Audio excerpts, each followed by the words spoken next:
हेमंत सरकार के खिलाफ जन आक्रोश रैली। सूबे के हेमंत सरकार में व्याप्त भ्रष्टाचार, लूट खसोट, आपराधिक घटनाएं, व्यापारियों पर हो रहे हमले, उनसे मांगी जा रही रंगदारी, कोयला चोरी जैसी घटनाओं को लेकर भाजपा ने धनबाद विधायक राज सिन्हा के नेतृत्व में अपने दिग्गज नेताओं जैसे झारखंड के प्रदेश अध्यक्ष बाबूलाल मरांडी, सांसद पशुपतिनाथ सिंह, जिला अध्यक्ष चंद्रशेखर सिंह के साथ साथ भाजपा के सैकड़ों कार्यकर्ता महिलाओं के साथ एक जनाक्रोश रैली धनबाद तेतुल तल्ला मैदान से रणधीर वर्मा चौक तक निकाली, जिसमें मुख्य अतिथि बाबूलाल मरांडी सहित सभी नेताओं ने हेमंत सरकार को उसकी विफलता और भ्रष्टाचार के लिए जमकर कोसा तथा उसे उखाड़ फेंकने के लिए धनबाद की जनता से कहा। आज दिनांक 2 दिसंबर दिन शनिवार को यह आक्रोश रैली तो बहुत प्रभावशाली रही, पर सवाल ये है कि 2024 के चुनाव के नजदीक होने पर ऐसी रैली का मतलब जनता बखूबी समझ रही होगी, क्योंकि ऐसी रैली इसी वक्त क्यों। प्रस्तुत है सहयोगी मिथिलेश बाबा के साथ पंकज सिन्हा की रिपोर्ट। और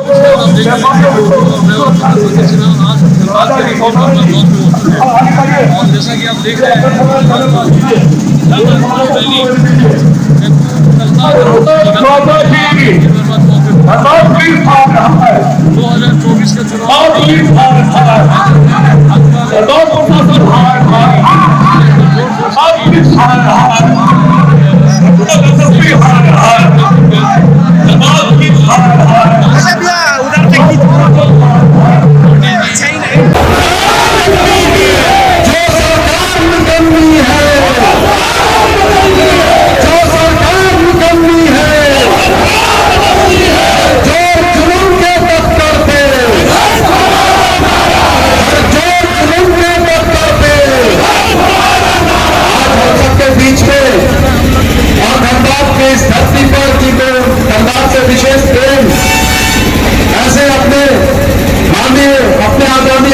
अध्यक्ष और झारखंड के पूर्व मुख्यमंत्री आदरणीय बाबू, आप सबके, हम सबके लोग ऐसे आप सबके हमेशा दुख में साथ खड़े सबके बीच में हमको समर्थन देने हमारा मनोबल बढ़ाने आए हैं साथियों।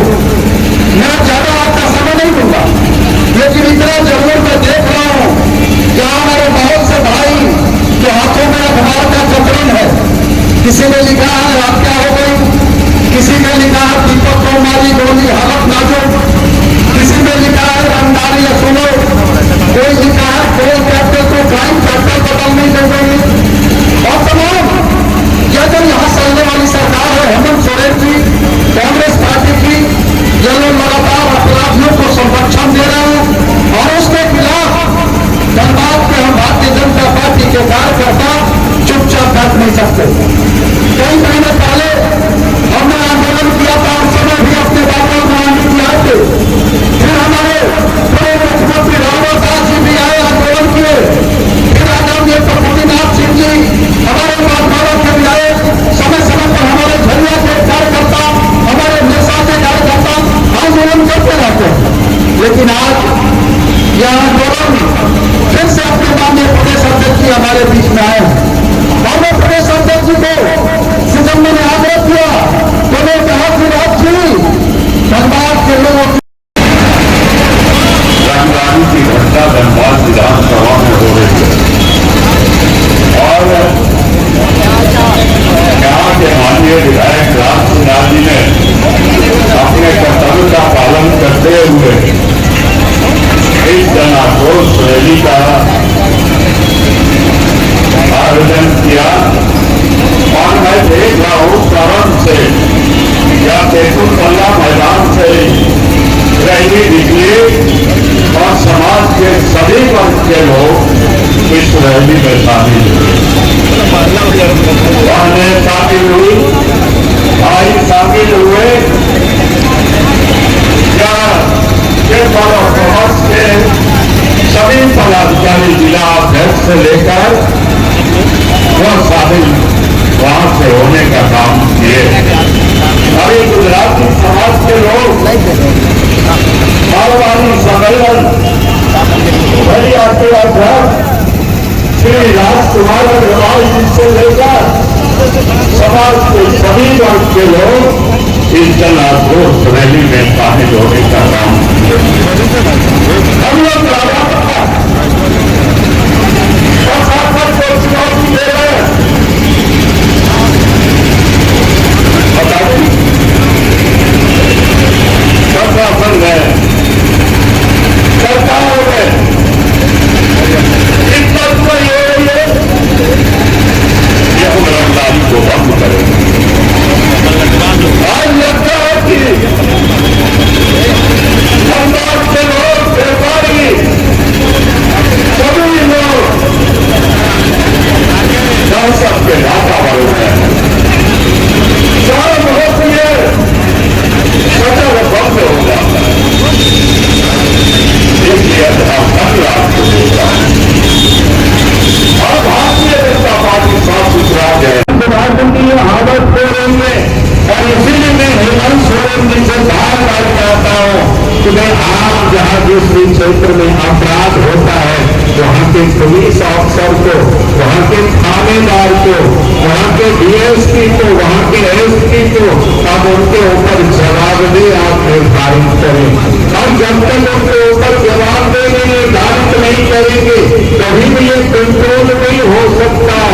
आज तो हालत क्या है, अभी हम सर्किट हाउस में बैठे हुए थे, बलियापुर के कुछ महिलाएं गई, हमें आवेदन लोगों ने दिया, गुजरात सारे लोग बैठे हुए थे। अक्टूबर में घटना घटती है, अब देख रहे थे छोटो लहूलुहान है, महिलाओं को पीटा गया, नैन ने पार किया है, लेकिन आज तक गिरफ्तारी नहीं हुई। 1 महीना से अधिक हो रहा है। मैंने वहीं पर सीनियर एसपी से बात किया तो बोलता है कि सर हम लोग देख रहे हैं। उसने कहा कि भाई सामने मैं फोटो देख रहा हूं किस प्रकार से मारा है। तो मैं इसलिए कह रहा हूं कि जिस जिला में अगर पुलिस के कप्तान, जिस जिला में थानेदार, थाने के थानेदार अगर इस प्रकार के निकम में रहेंगे, डीएसपी निकम में होंगे, सिर्फ कोयला की चोरी में अपना हिस्सा और कोयला को चोरी करवाने के लिए सरकार रोकते हो तो फिर आप कैसे यहाँ सुरक्षित रह सकते हैं। और इसलिए मैं पुलिस पदाधिकारियों से भी चाहता हूँ कि आप सब लोगों को भी फोन में लिंक करके रखना है। जनता के अंदर आक्रोश है और लगातार हम लोग तो पहले भी बाबूलाल मरांडी जी आए थे, फिर रघुवत जी आए, फिर हम लोग अक्सर आंदोलन करते हैं, कभी सांसद जी करते हैं, कभी दुल्लू जी करते हैं, कभी राजीव जी करते हैं, अपने अपने क्षेत्र लोग लगे हुए हैं। तो इसलिए यह जो आज जब से हेमंत सरकार पर जो कांग्रेस जेएमएम की सरकार बनी है, जो बेमेल गठबंधन है, और इसीलिए बनी है कि हम अपना स्वार्थ सिद्धि करें, चाहे वो कोयला हो, बालू हो, क्राइम हो, सब चरम पर है। और केवल धनबाद की बात नहीं, पूरे प्रदेश की यही स्थिति है। तो यह धनबाद में जो जनता के अंदर आक्रोश है, यह आज उसकी अभिव्यक्ति थी। और अपने माननीय बाबूलाल मरांडी जी आए प्रदेश में, उन्होंने कहा है धनबाद के लोगों को आश्वस्त किया है कि धनबाद अकेला ना समझे। भारतीय जनता पार्टी की पूरी प्रदेश की टीम, पूरी प्रदेश भारतीय जनता पार्टी धनबाद के लोगों के साथ खड़ी है और हम इस आंदोलन को और आगे ले चलेंगे। हम यहाँ से दिल्ली तक जाएंगे, हम अभी रांची गवर्नर से मिलने जाएंगे। तो लगातार यह और इसका एकमात्र उपाय है। हम लोगों ने नारा भी दिया आज कि लोगों को सुरक्षा दे न सके वो सरकार निकम्मी है, जो सरकार निकम्मी है वो सरकार बदलनी है। और धनबाद के लोगों ने तय कर लिया, झारखंड के लोग भी तय कर लिए कि अब इस बार इस सरकार को विदा करना है। और इसका नतीजा आपने देखा भी, कुछ लोग अभी बैठे हुए थे सरकार के खिलाफ और सरकार के लोग भी साथ में बैठे हुए थे। तो अब यह कौन सा समीकरण है कि आप सरकार में भी हैं, सरकार के खिलाफ धरना में भी बैठ रहे हैं? यही स्थिति है। इसलिए मैं कहता हूँ कि सारा भागीदारी है यहाँ के प्रशासन से लेकर के इस राज्य के जो टॉप प्रशासनिक हैं, जो सरकार है, इन सबकी अपनी अपनी मिली जुली है, हिस्सेदारी है, सबकी बटी हुई है। इसलिए जनता को मूर्ख होना और राज करो, अब यह चलने वाला नहीं है। हेमंत सरकार गद्दी छोड़ो, तो थोड़ी ना कि नहीं बोलेंगे, ऐसा नहीं है। लेकिन आप बैठे हैं तो ईमानदारी पूर्वक बैठिए, हम आपके साथ हैं। कल सरजू राजी आए थे तो वो कह रहे थे कि भाजपा की केंद्र में सरकार है, फिर जो दुबई से कंट्रोल कर रहे हैं उनके लिए सीबीआई और इंटरपोल की मदद, उसमें भाजपा किस तरह से आगे? तो वो तो बोले ही है कि हम मदद करेंगे सबको। मेरी बात हो गई है, इनसे बात हो गई, उनसे बात हो गई, स्पीकर ऑन करके सुना गृह सचिव से लगता है गृह सचिव को मालूम नहीं था, अभी ये सुनाए ना तो वो हो गया। उसके पहले मैं भी कई बार डीजीपी से व्यापारियों के सामने स्पीकर ऑन करके बात किया है, मुख्यमंत्री से बात किया है, विधानसभा में बात किया है, और सरजू राय जी तो यह भी कहते फिरते हैं कि सरकार हमारी बात ही नहीं सुनती, कि सरकार के विधानसभा में बोलता हूँ प्रश्न तो जवाब गलत देता है, कोई मेरे बात नहीं सुनता। सही जवाब देने के लिए स्पीकर में तो देखता हूँ ना, इनको बोलने का मौका नहीं देते। इनके स्पीकर इनके क्षेत्र के मंत्री है बन्ना गुप्ता जी, कि कुछ बोलते हैं वो कुछ बोलते हैं, और इनको तो बोलने का मौका ही नहीं मिलता है। अभी कितना आवाज़ उठाएंगे विधानसभा में और कितना इनकी आवाज़ लोग सुनते हैं, सरकार सुनती है, या ये बोले कि सब अब हो गया, ये सत्याग्रह समाप्त कर लो आप ही लोग कंसा, तो सब हो गया मतलब ये किसी के दूत बन के आए थे क्या? किसके दूत बन के आए थे? विराम दिया तो किसके दूत बन के आए थे? या तो प्रशासन के सरकार के दूत बन के आए होंगे, या तो जो सरकार के विरोध में उसका दूत बन के आए होंगे। तो किसी का दूत इसलिए सब सेट करके आए थे, यहाँ आके बोल दिए अब तो जो दूसरा कोई आंदोलन करेगा वो पिछली रोटी खाएगा। तो पिछली रोटी तो हम ऐसा अगर रोटी खाना आंदोलन करने को और पिछली रोटी खाना मानते हैं, ऐसा हजारों पिछली रोटी खाएंगे। आज तो जन आक्रोश निकला, अगला चरण क्या रहेगा? अगला चरण करेंगे हम, इसको प्रदेश तक ले जाएंगे इस आंदोलन। फिर हम अपने माननीय सांसद जी हैं बाबूलाल मरांडी जी हैं, हम जाएंगे केंद्रीय गृह मंत्री के पास। आज आंदोलन कितना का सहयोग रहा आपको? चैम्बर वगैरह भी आए? पूरा चैम्बर, आप लोग ने देखा चैम्बर के जिला अध्यक्ष, उनके सचिव और मोटर पार्ट्स वाले या मारवाड़ी युवा मंच के राष्ट्रीय उपाध्यक्ष और भी कई लोग बने, पूरी कमेटी सब लोग आए थे। पार्क मार्केट चैम्बर कॉमर्स के, बर्टान के सब लोग आए थे। आंदोलन भले ही अलग अलग हो रहा है, लेकिन धनबाद की गिरती हुई व्यवस्था को लेकर हर वर्ग अब इसका बिल्कुल जनता में पूरी तरह से आक्रोश है, और वही जन आक्रोश की अभिव्यक्ति आज यह रैली